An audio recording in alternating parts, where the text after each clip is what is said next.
Welcome back to another episode of Rock Boys Football. Brent Venables, the Oklahoma Sooners, kind of putting the finishing touches on the spring practice window. And look, we got a lot to talk about. I think the headlining piece of news is the injury to Javonnie Gibson, which sounds to be, pretty significant, 6 to 8 weeks. Sounds like a broken leg. Now, the good news here is it sounds like he should be back to start the 2025 year, which I think is huge for the Oklahoma fans who followed this program pretty closely. Javonnie Gibson sounds to be one of the better wide receivers in this room and what was a massive hit for Oklahoma in the transfer portal. Now, I think that the bad news here is that we already had question marks about, are we good enough at wide receiver? Are we deep enough at wide receiver? And then one of your best wide receivers going down for a significant portion of time certainly opens up those question marks. What I want to start with here is that, hey, what do we have in this wide receiver room as it sits right now? And is this a position that Oklahoma will look to address in the transfer portal? Now, not to be kind of a spoiler, but it is. You're already seeing Oklahoma make a move for a transfer portal target that I want to talk about. Really intriguing name. What I'm most excited for, and I think a lot of Oklahoma fans, I'm probably speaking for y'all, how is Jim Nagy going to operate in the spring transfer portal window? One of the things that excited me the most about Jim Nagy coming to Oklahoma was his evaluation of lower level college football, and that is specifically in the spring transfer portal window, but really the transfer portal as a whole. There's a lot of value to be gotten in terms of, hey, some overlooked programs that have some really good football players. Can you find the right ones to add to your team? And you look at Jim Nagy, where his background is, especially with the work that he did in the Senior Bowl, he always specialized in kind of finding those diamonds in the rough. He would invite a guy from the FCS ranks to come to the Senior Bowl. That guy would ball out. He's really good at evaluating these lower levels of college football and trying to determine, hey, what players will be able to successfully make the jump to the next level. That's where I think Jim Nagy's biggest advantage comes in as a general manager, and he's going to have the opportunity to use that advantage over the next couple of weeks in the transfer portal. We'll start with the injury to Javonnie Gibson. We'll talk about this wide receiver room and where it sits right now.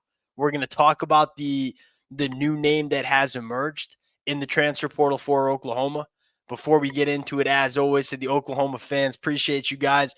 Quite frankly, buckle up. I think it's going to be a very fun next couple of weeks for this Oklahoma team in that spring transfer portal window. Jim Nagy pretty vocal that, hey, we're going to look to upgrade certain parts of our roster over the next couple of weeks. Going to be really fun breaking down some of the targets, breaking down some of the new additions.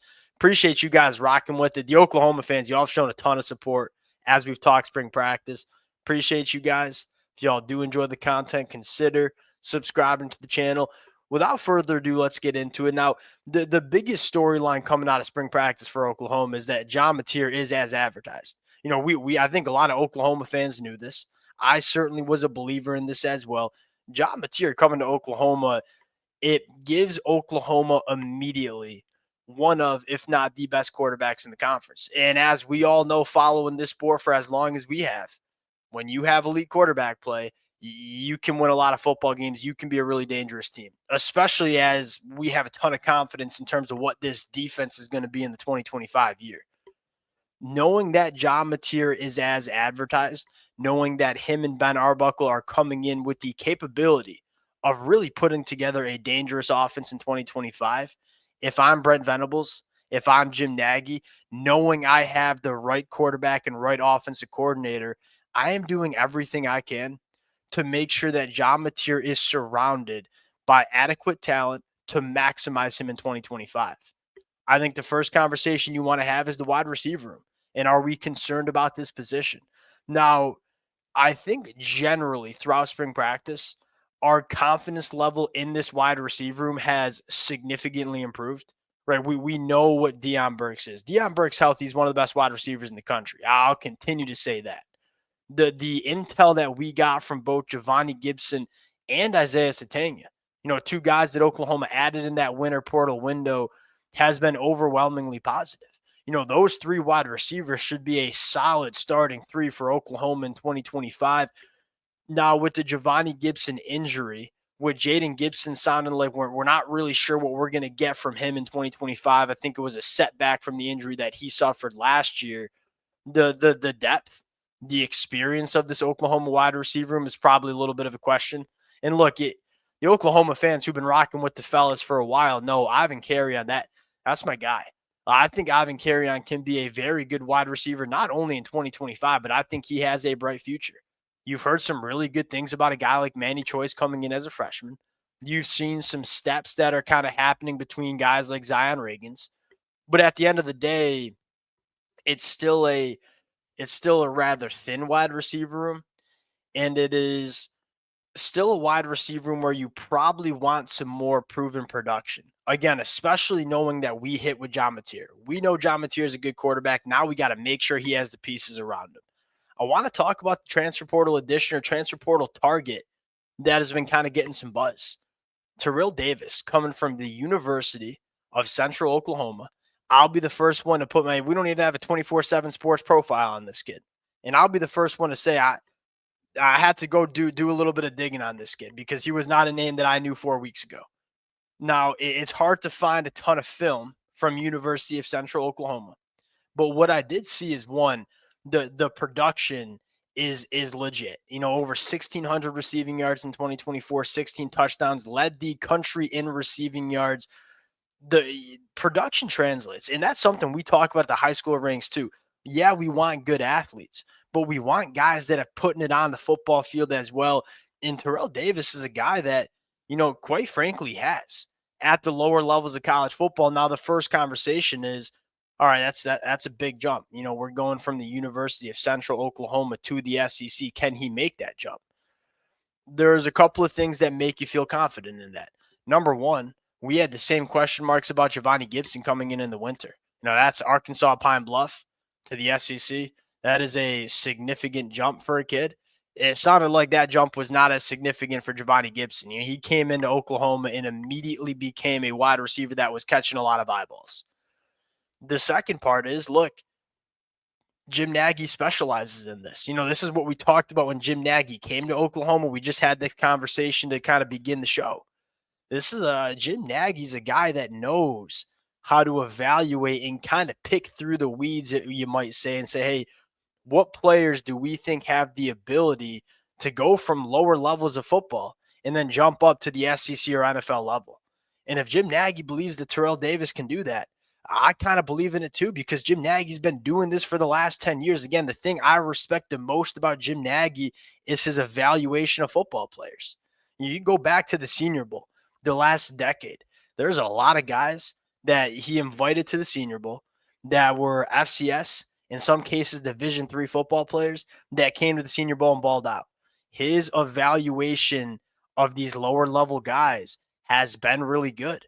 And if Jim Nagy likes a guy like Davis, quite frankly, I like him too. Now, the kind of player Davis is, I think the where you're kind of interested is, all right, where's the fit? He operates a lot from the slot. That is obviously where Isaiah Satania likes to operate. That is obviously where Deion Burks likes to operate. Now, the Deion Burks one, Deion Burks, one of the things that makes him special is he's so versatile. You can put him just about anywhere on the football field. He can make it happen. Now, Terrill Davis and Isaiah Satania might overlap a little bit in terms of their skill sets. But a guy like Terrill Davis, you turn on some of the Central Oklahoma stuff. He works vertically down the field really well. I think he's a polished route runner that knows how to create separation. I think just generally, he's a natural playmaker. Like that's the thing that jumps out the most. This seems to be a layup for Oklahoma. He's a guy that's right down the road in the state of Oklahoma. You can add him for you probably don't have to shell out a ton of money for this kid and go see what he can do going into fall practice. That's to say, like, hey, that's not the only wide receiver that Oklahoma is going to bring in. But when you have an opportunity to add a guy that's been as productive as Terrill Davis has been, even if it's at a lower level of football, go bring him in and kind of see what happens. I think that was kind of the thought process for a guy like Javonnie Gibson. That obviously worked out. Go make it happen for Terrill Davis too, and maybe you get a very similar result. And if you don't, guess what? There are going to be some other good wide receivers that are a little bit more proven at a higher level of football that Oklahoma can also pursue. This is a low risk, high reward addition. You bring him in, you're not going to have to pay him a ton of money. It's not going to be like you're competing against other SEC programs to bring him in. He's already in the state of Oklahoma, which gives you an inherent advantage. And then what if he produces like he did at the lower levels? Then you're feeling good about what he can provide to Oklahoma. And then the last storyline for me here is I'm really optimistic in terms of how this offensive line shaking out.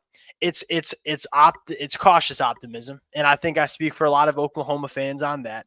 Why am I optimistic? One, because they've stayed healthy in spring practice, but number two, and I think most importantly, you look at it and say it's kind of coming together in terms of the picture we see. Go back to last year, it was just a bunch of moving parts. We were kind of just throwing guys out there and hoping they'd make it work, moving guys around from guard to tackle. You look at it now and say, hey, we know what the interior offensive line looks like. It sounds like that's a lock to be your starting three on the inside. Troy at center, Fabechi, and Eddie Pierre-Louis. Jacob Sexton has kind of held that left tackle spot down with Michael Fasusi pushing. It's a good spot to be in, two blue chip tackles. Then on the other side, Jake Taylor has had a good spring. Derek Simmons sounds like he can play in the SEC. That's another guy that you grabbed from the FCS ranks, brought him to the SEC. It sounds like that transition is going well for Derek Simmons. Again, I don't think this Oklahoma offensive line is going to be elite, but it sounds like it's not going to be as big of a problem as it was in the 2024 year. So you get better on the offensive line. You get significantly better at quarterback and offensive coordinator. Now you're trying to make sure this wide receiver room is up to snuff going into the SEC. And if Oklahoma goes out and adds some names there, you're suddenly feeling really good about where this offense can be in the 2025 year. And we feel good about where this Oklahoma defense is. We'll see if Oklahoma decides to pursue Terrill Davis in a big way. I think it would make a lot of sense. Again, it's a low risk, high reward situation.